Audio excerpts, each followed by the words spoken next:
Ladies and gentlemen, Doom Eternal is the perfect sequel.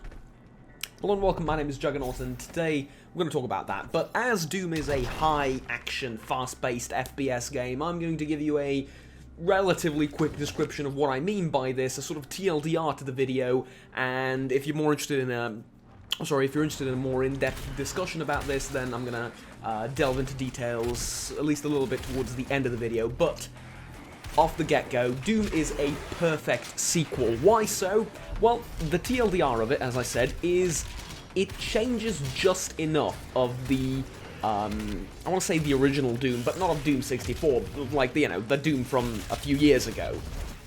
It changes just enough in terms of the enemy variety, in terms of the weapons, the balance, the maps, the abilities, and the combat itself, to be a standalone experience, to be a sequel and not a copy of the original, and yet it stays true to those fundamental core things that made Doom. I keep confusing it with Doom 64. I'm not going to talk about the older 90s games. I'm talking about whenever I say Doom, I'm talking about the previous one, right? It stays true to those fundamental core fun aspects of Doom while adding layers of content on top of that. And it is not just an expansion, it is not more Doom original, it is not more Doom the previous one. It adds enough to be a standalone well, not a standalone expansion, but to be a proper sequel, to be the next game. It innovates enough, and yet it doesn't change, it doesn't reinvent the wheel, it doesn't change the fundamental core aspects of the game. Now, what does it change? Well, parkour is now a little bit more prevalent.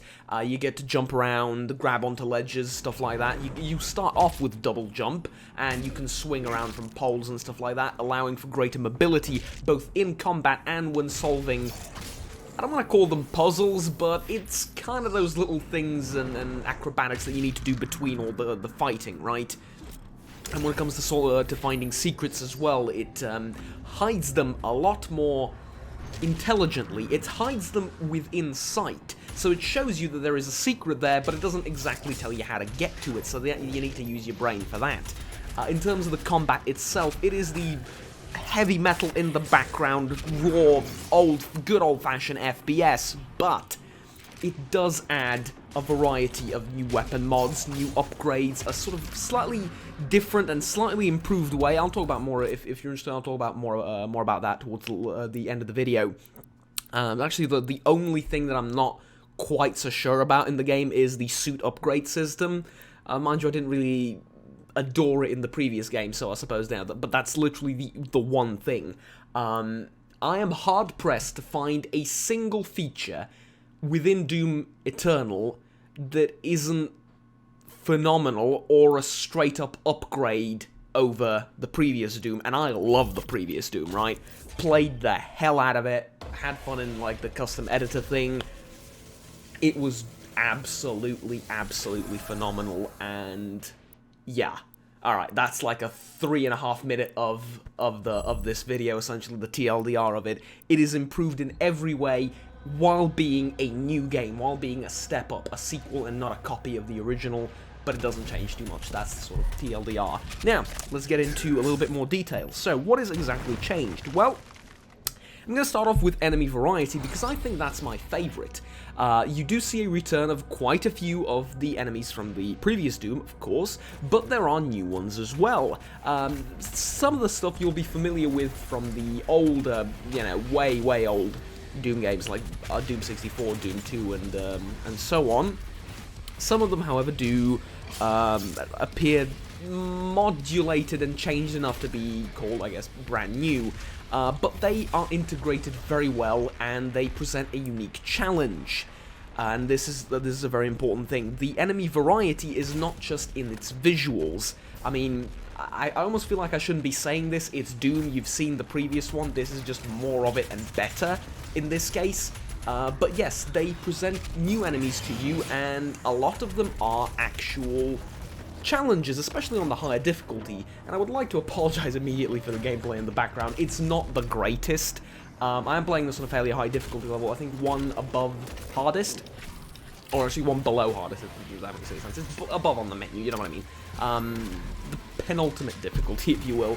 No, that's not what it's called, but I think ultimate violence something is the highest one. So it is a challenging difficulty, but also it's been a while since I've played a proper FPS game, and yeah, this was the start of the game. I've played since recording the video, and since recording the video, yes, I've played like, I don't know, about 3 hours more, I think. I just cannot stop. It is a phenomenally fun experience. But I'll talk about that more towards the end of the video. Right now I want to give you a sort of, how do you call it, a brief introduction into the game and tell you everything that's been improved. So, enemy variety has also been improved in one very significant and very, God, just phenomenal way. I'm sorry, I'm having trouble controlling my emotions over this. And that is visual distinction when it comes to damaging enemies.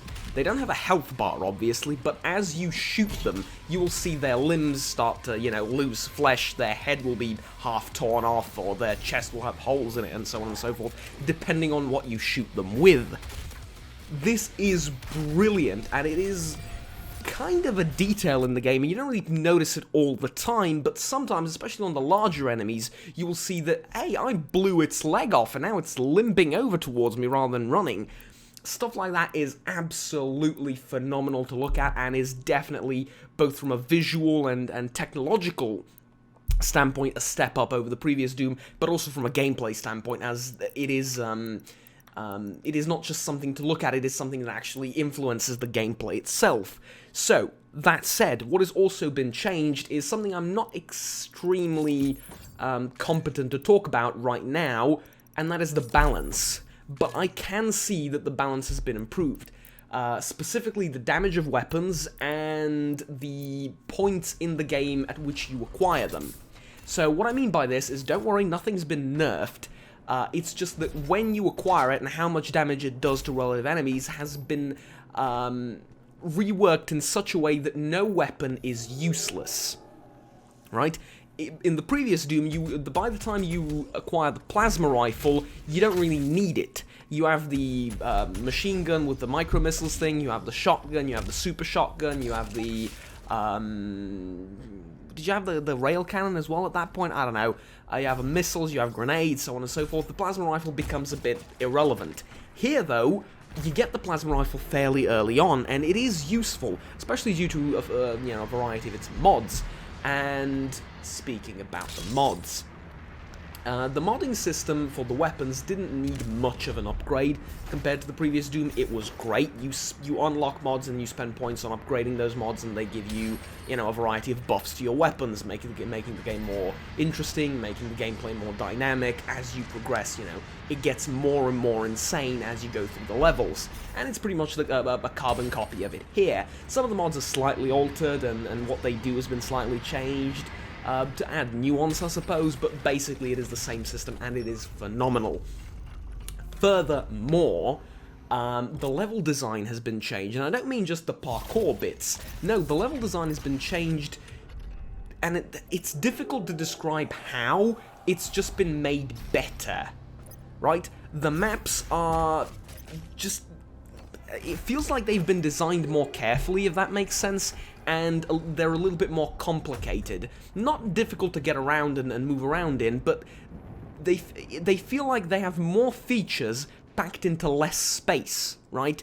There's a lot less downtime between moving from one area to the next. There's a lot less travel time, and I know, travel time in Doom, right, where you jump from one demon to the next, heading towards the end of the game, right?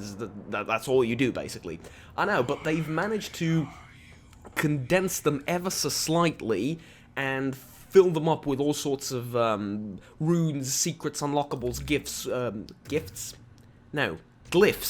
Glyphs and runes and unlockables and stuff like that, and power-ups and so on and so forth. The maps themselves, the sort of individual level design feels really improved when it comes to the entire combat aspect. But also, on a equally important note, I would say, visually, the game has more scale, if that makes sense. Everything seems a little bit bigger. And you're going to see at some point in the video when we enter the throne of King and I forgot the name, King N something, I think it was. You'll see in the gameplay in the background. The doors that open are grandiose, and later when we open the gates of hell, quote unquote, where there's 3 of them, they're absolutely massive, and the beginning of the game showcases a terrifyingly huge demon. This is like Shadow of the Colossus level size, and it is absolutely phenomenal. Like I said previously, I'm hard-pressed to find a single feature, a single aspect, no matter how minuscule or nitpicky it be, that hasn't been improved compared to the previous Doom. Doom Eternal is the perfect sequel. Alright, that was just one giant flow of thought. But yeah, other than that, I've sort of said everything I wanted to in a condensed form. I guess now I can expand more upon it and rant a little bit. But as far as the explanation to you know the TLDR and the main points of this video, I mean that will be pretty much it. So I don't want to waste your time. If you want to go and play Doom Eternal, go. But now I'm gonna sort of expand a little bit more about on what I said and explain a few things further in detail. So the biggest addition, and the one that you're going to notice immediately, and mind you, I still haven't I don't think I'm halfway through the game yet. The gameplay you're seeing in the background is I think the second mission. So I've made some progress after that, but basically one of the most important changes is user friendliness, if that makes sense. They've made things not easier, but more streamlined and less finicky and annoying to deal with. I'll give you a few plastic examples, and then I think you'll get the gist of what I mean. So, the chainsaw used to be a weapon that you used to refill the ammo of every single other weapon in your inventory, right? You find fuel for the chainsaw scattered around the map, and you would cut an enemy with the chainsaw, and you could kill it. Phenomenal. Here, it's pretty much the same thing, except the chainsaw isn't really a weapon, it's a skill. The game now features 3, at least, I think 3 up until what I've gotten, I think it's 3, well, 4-ish, yeah. The game now features skills, right? One of them is the flamethrower. You set an enemy on fire, and it'll progressively, slowly drop armor for you. There is the super powerful punch thing, which is basically just a melee attack with AoE, and it's very powerful, but it takes time to charge up. There is the grenade launcher, just what it sounds like, and it replaces the regular grenades from the previous Doom, which were severely underpowered and not that useful. I mean, if you have a missile launcher, why would you use a grenade, or an ion cannon, or a BFG? You don't really need a grenade. Well, here, it's not that you don't need a grenade, it's just a little bit of extra damage, right? You're firing your BFG, you're firing your machine gun, and you just click control on the keyboard and it launches a grenade. It's not something that you know, think about as a separate weapon, it's something that accompanies whatever weapon you're wielding. And this is by far the better way of doing grenades for a game that's so action-packed and so fast.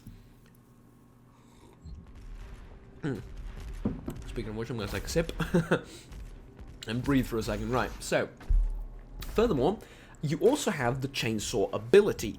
So once again, rather than being a weapon that you need to switch to in the previous game, here it's an ability. You simply walk up to an enemy, press the ability key, and you slice him with the chainsaw and you get ammo from him. Now, chainsaw fuel is also a thing, however, for all of these abilities, you cannot run out of ammo. You can have a certain amount of ammo for the chainsaw, for example. You can have the 3 ticks, if you will, of it, and that will allow you to kill the more powerful enemies in, you know, one hit. However, if you go down to 0 fuel, it'll slowly fill up on its own, and it will not depend on you finding fuel for the chainsaw around the map. And this is the ability off the get-go. This is not an upgrade that you need to work to at some point in the game. This is how the game starts, right? So, also, the grenade launcher and the flamethrower and stuff like that can be upgraded as well as the chainsaw, I believe. Did I upgrade the chainsaw? Sorry, look, it's a hectic game. But yes, you pretty much most of your abilities can be upgraded and improved as you progress. Now, the ultimate question is, does all of this addition of, you know, you add this, you add that, you add this, you add that, does it make the game a bit too much? Does it detract from, does it change the previous Doom experience to whether it's now a bit more complicated and different? You know, not necessarily better or worse, but different. Not really. Because here's the thing, whether you switch to the chainsaw to kill an enemy or just press an ability to use the chainsaw doesn't change the core aspect of the game, doesn't change the gameplay that much. If anything, it sort of streamlines it, but with no negative connotations to the word streamlining at all, right? It doesn't make it any more simple, it doesn't make it any more easy, it just makes it a more direct experience, if that makes sense, right? So what you want to do, you just click a button and do it, rather than have to go through UI and, you know, it basically shortens the distance and brings you closer to the action itself. Right, does that make sense? Now, what about the challenge? Same as Doom, pretty much, if not a little bit more difficult due to the new enemies and stuff that, you know, new stuff you need to get used to. Plus the sort of slightly expanded arsenal of weapons and abilities that you have, and it is expanded, but due to that expansion in firepower and ability, the enemies have also been slightly upgraded, in that, you know, I think you're going to find more of them, and I think you're going to find that the level's a little bit more crowded, if you will. Not necessarily more difficult, but you will need to use pretty much all of these abilities as you go through the game in order to be successful, in order to survive, in order to beat the game. And here is where I'd like to apologize. Again, I've died an embarrassing amount of times in this video, but I wanted to get the footage to you as soon as possible and just tell you how phenomenal this game is. And especially with the quarantine going on pretty much around the world now, more or less.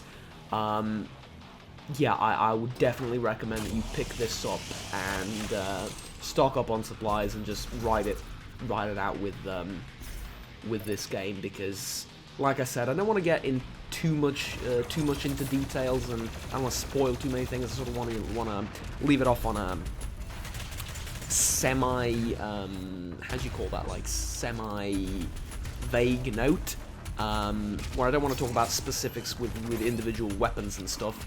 I want to leave that for you to discover in the game. But essentially, there is I think that I genuinely believe there is not a single feature to this game that I do not prefer over the previous Doom, and I adored the previous Doom, right?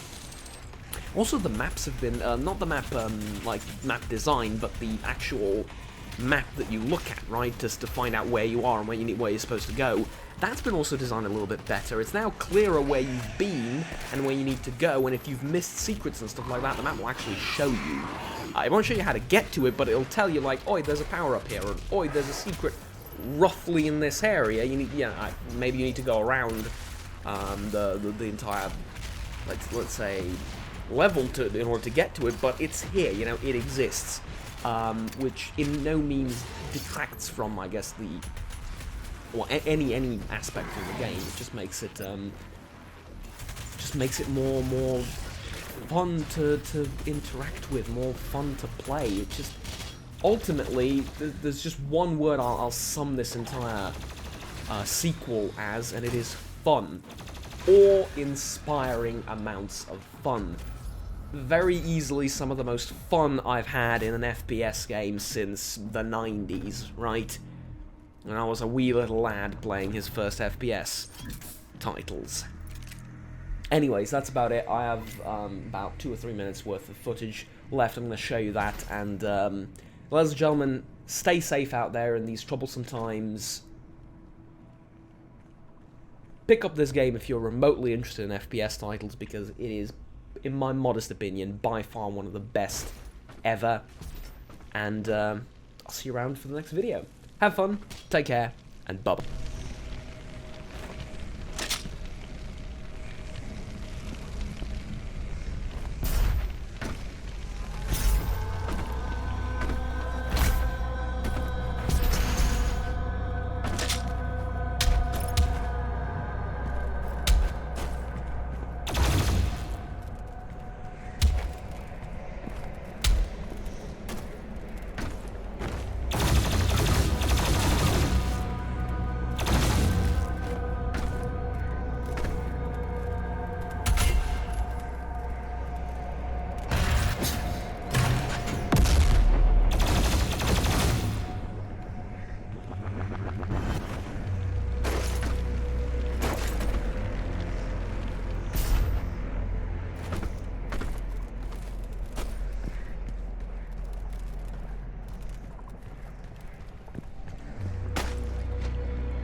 There is a Sentinel power core nearby.